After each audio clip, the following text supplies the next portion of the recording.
Hello, my name is Richard. You don't know me, but somebody has recommended this video for you, somebody who you trust, and they trust me, so if you just give me 3 minutes of your time, I would like to talk to you about something and introduce an idea to you that, if I can introduce it to you successfully in a way that convinces you, will change your life forever in extremely beneficial ways.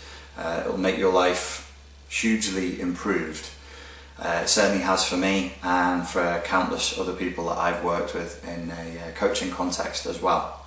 There are several ideas here. I'm not going to bog you down with a load of really complicated psychological and technical terms. I want to give this to you in a way that you can get a hold of quickly and easily, and so that I can actually give you something so that, you know, straight after watching this video you can actually go and start doing something about it. Imagine for a moment that the way you see yourself and the way you perceive life and reality and your relationships with other people is not quite right. You might have heard the expression, the map is not the territory.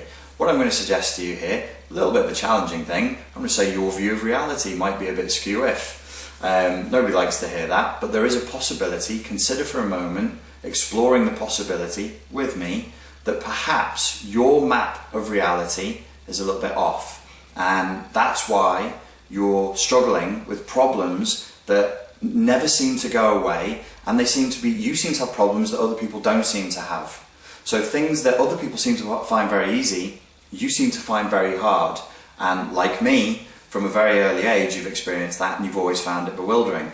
All of us who are suffering from this thing that we're about to talk about have gone through the same process. This bewildering sense of, I'm different to everybody else. Nobody seems to struggle with life quite as much as I do. Everybody else seems to find it easier than I do.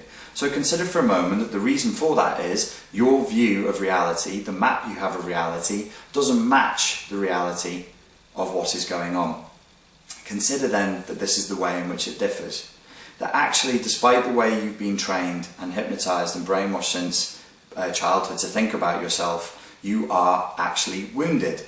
You're wounded in ways that you cannot see.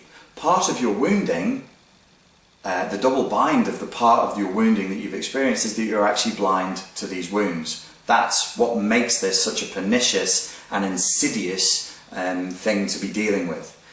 We call it complex PTSD. Now that sounds very technical and complicated. Basically what it means is that from an early age you experienced psychological and emotional wounds that you cannot visibly see, obviously, because they're in the psychological and emotional plane, and you were trained to never acknowledge them. You were trained to never acknowledge any of your pains or indeed any of your needs. You are now suffering from, this is what we call complex PTSD. We can't define the moment when the trauma occurred, because there were many moments and there were many traumas, and they took place over a very long period of time, and they were mainly emotional and psychological, so you could never actually see them because you were trained to be blind to the trauma in the same way that you were trained to be blind to the wounds. Now imagine that you as a person are covered in these wounds. We call them triggers, emotional triggers in different parts of you, in different parts of your being. You get with a person that we refer to as a covert narcissist. This is somebody who seems like a very nice person, but beneath the surface they have their own agenda, and they're actually extremely malignant and malicious, and they feed off other people. What happens when you, the person with what we're calling complex PTSD, gets with somebody who's a covert narcissist, seems very nice but actually has a nasty agenda? When you two get together, you go hand in glove. Your relationship with them in adulthood will match your relationship that you had with your parent in childhood, and that relationship was abusive. Now, you probably don't like that idea, you might even become defensive at the thought of it, but your relationship with your parents was probably abusive if you find yourself in one or more relationships as an adult with somebody who would usually refer to as narcissistic. The covert narcissist is called covert because they seem very nice, but actually under the surface they're not, and their tactics of abuse are all covered. They're secret abusers. These are not the type of people who'll turn around and smack you in the face and call you names. They will covertly and insidiously manipulate you and bully you to get you to do what you want. Why is all this so painful and so incredibly mind-numbingly traumatic?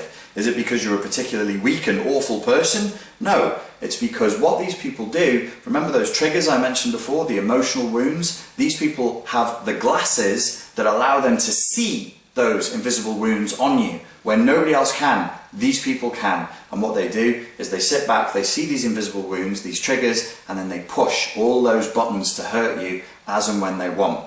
Whenever they want, they can turn around and with a look, with emotion, with a certain, they just learn how to push your buttons, and they can spiral you at any time into massive overwhelming feelings of guilt, anxiety, despair, depression and rage. And they do this to control you, to get you to submit to them. This whole experience is so explosively painful for somebody carrying complex PTSD, because you're not just being traumatized now, in this moment, they're opening up old wounds from your entire life right the way back to when you were born. So if you're in a state of post-traumatic distress now, it's actually layered trauma from your whole life that they have just opened up the wounds from and quite deliberately thrown the salt into to hurt you and make you distressed so that you submit to their agenda. Thank you for listening, and I hope that helped.